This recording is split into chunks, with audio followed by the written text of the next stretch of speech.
सोचो अगर एक इंसान इतना शक्तिशाली हो जाए कि देवता भी उससे वरदान देने से डरे, और फिर वही वरदान पूरी सृष्टि के लिए खतरा बन जाए। सबसे बड़ा सवाल कौन था वो जिसे रोकने के लिए तीनों लोग हिल गए। सती युग के समय एक राजा था, राजा त्रिशंकु।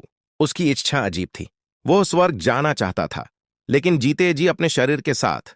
ऋषियों ने मना कर दिया, क्योंकि प्रकृति का नियम था, मृत्यु के बाद ही स्वर्ग मिलता है। पर त्रिशंकु जिद पर अड़ गया। तब उसने शरण ली महातपस्वी विश्वामित्रा की। विश्वामित्रा ने कहा, मैं तुझे स्वर्ग भेजूंगा, चाहे देवताओं को नियम बदलना पड़े। यज्ञ शुरू हुआ। मंत्रों की गूंज से आकाश कंपने लगा और धीरे धीरे त्रिशंकु का शरीर आसमान की तरफ उठने लगा। देवलोक में हलचल मच गई। इंद्र क्रोधित हो गए। इंद्र बोले, ये प्रकृति के नियम के खिलाफ है। और एक ही पल में इंद्र ने त्रिशंकु को स्वर्ग से धक्का दे दिया।